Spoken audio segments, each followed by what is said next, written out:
Good evening everyone. मैं मनु कुमारी आपके अपने channel Manu Hindi by GK में स्वागत करती हूँ। आज हम लोग वर्णमाला की नेक्स्ट क्लास करेंगे और आज हम लोग ऑब्जेक्टिव क्वेश्चन करेंगे। वन लाइनर पूरा हो चुका है, तो देखिए शुरू करते हैं। निम्न में कौन सा मूल दीर्घ स्वर नहीं है? तो इसका सही आंसर क्या होगा? ओ हो जाएगा, घ नंबर। क्योंकि हमारे मूल दीर्घ स्वर 3 हैं, बड़ा, बड़ी, बड़ो। ये तीनों मूल दीर्घ स्वर हैं, अच्छे से याद रखना। हिंदी में ध्वनियाँ कितने प्रकार की होती हैं? तो इसका सही आंसर होगा का नंबर का। ठीक है, 2 होती हैं। कौन सी? तो स्वर और व्यंजन, 2 ही ध्वनियाँ होती हैं, याद रखना। फिर देखो, मात्रा के आधार पर स्वर कितने प्रकार के होते हैं? तो मात्रा के आधार पर स्वर कितने प्रकार के होते हैं? 3 प्रकार के होते हैं। तो कौन कौन से होते हैं? एक तो होता है ह्रस्व स्वर, दीर्घ स्वर, प्लुत स्वर। तीनों याद रखना। कौन से? ह्रस्व स्वर, दीर्घ स्वर और प्लुत स्वर। जिह्वा के आधार पर स्वर कितने प्रकार के होते हैं? जिह्वा के आधार पर स्वर कितने प्रकार के होते हैं? तो इसका सही आंसर हो जाएगा 3। वो अग्र स्वर, मध्य स्वर और पश्च स्वर जो हम लोगों ने पढ़े थे। जीभ को बनाकर मैंने आपको बताया था कि जीभ को 3 भागों में बांट लो। ये जो यहाँ से बोले जाते हैं उनको अग्र स्वर कहा जाता है, मध्य से बोले जाते हैं सिर्फ आ है छोटा आ, तो उसको मध्य स्वर कहा जाता है, और बाकी सारे बचे हुए वो पश्च स्वर हो जाते हैं। बताया था आपको। तो याद रखना, जीभ के आधार पर स्वर कितने प्रकार के होते हैं?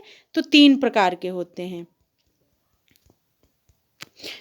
आगे देखो, एक से अधिक वर्णों के मेल को क्या कहते हैं? जब एक से अधिक वर्ण जिसमें होते हैं तो उसको क्या कहते हैं? उसको व्यंजन कहते हैं। इसका सही आंसर क्या हो जाएगा? व्यंजन हो जाएगा। एक से अधिक वर्णों के मेल को क्या कहते हैं? व्यंजन। डायरेक्ट क्वेश्चन बनेगा। फिर देखो, छोटी ई, बड़ी ई, चा, छा, जा, झा, या, सा, या, आदि का उच्चारण किससे होता है? तो आदि जब हम छोटी ई बोलते हैं तो हम किससे बोलते हैं? तो इसका सही आंसर हो जाएगा तालव्य। सही आंसर क्या होगा? तालव्य होगा। ये सारे वर्ण डायरेक्ट क्वेश्चन बनेगा कि ऐसे उठाएगा, बताओ जा का उच्चारण स्थान क्या है? तो आप याद रखना, जा तालव्य से बोला जाता है। और सा वाला, या वाला तो क्वेश्चन कई बार पेपर में पूछा जा चुका है। डायरेक्ट सा उठाया, उसने बोला इसको इसका उच्चारण किससे होता है? तो तालव्य है। अच्छे से याद रखना, ठीक है, सारे याद कर लेना। फिर देखो, जिसका उच्चारण स्वतंत्रता से होता है और जो व्यंजन के उच्चारण में सहायक होते हैं उन्हें क्या कहते हैं?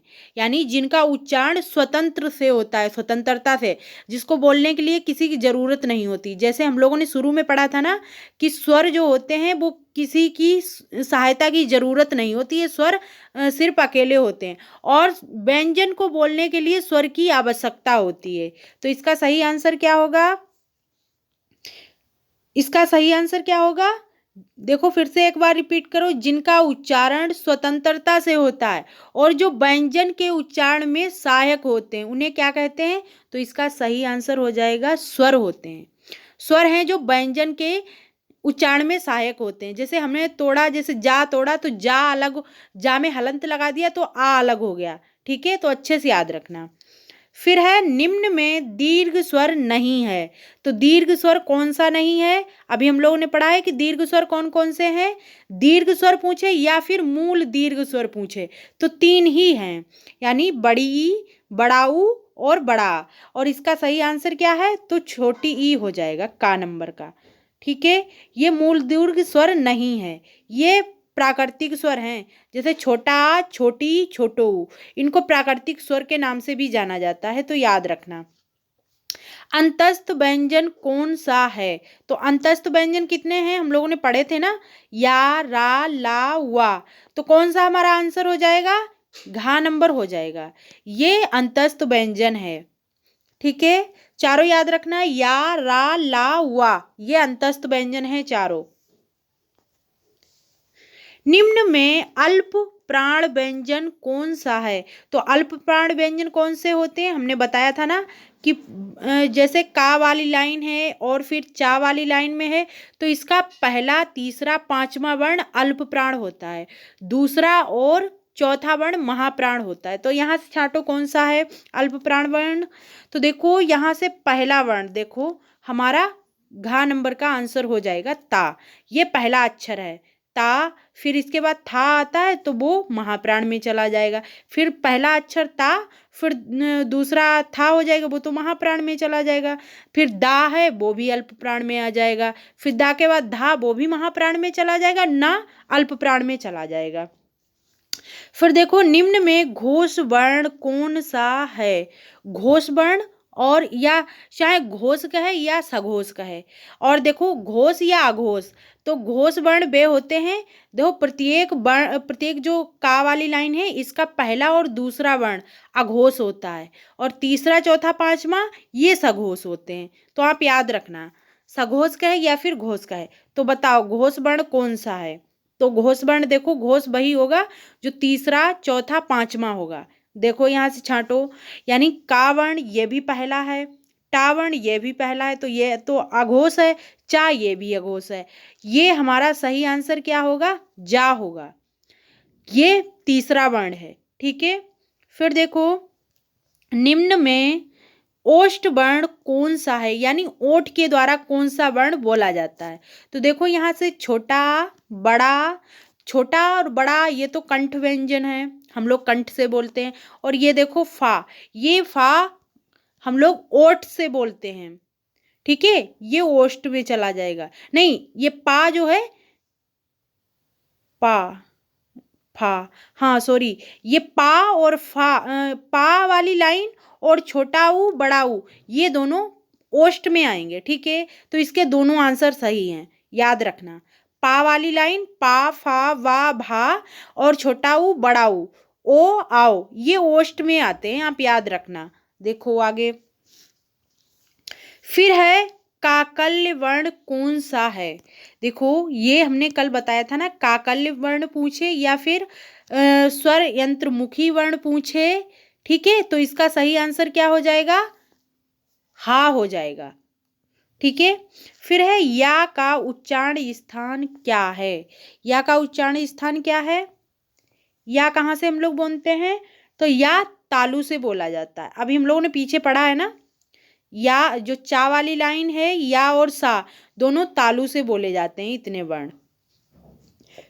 फिर आता है रा का विवरण। रा का विवरण, रा किससे बोला जाता है?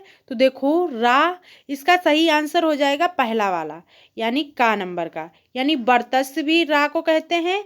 रा को डायरेक्ट क्वेश्चन बनता है, रा कैसा वर्ण है? तो रा लुंठित भी होता है। देखो यहीं से हमारा डायरेक्ट क्वेश्चन हो जाएगा, रा लुंठित है। देखो नीचे कहीं लुंठित नहीं दिया हुआ है, तभी हमारा पहला ऑप्शन सही हो जाएगा। और रा सघोष वर्ण है, रा अल्प प्राण व्यंजन में आता है, ठीक है। फिर देखो अंतस्थ और ऊष्म वर्ण कितने हैं? तो अंतस्थ वर्ण कितने हैं, ऊष्म वर्ण कितने हैं? हमने बताया था ना कि या, रा, ला, वा 4 वर्ण अंतस्थ वर्ण हैं। और ऊष्म वर्ण कौन कौन से हैं?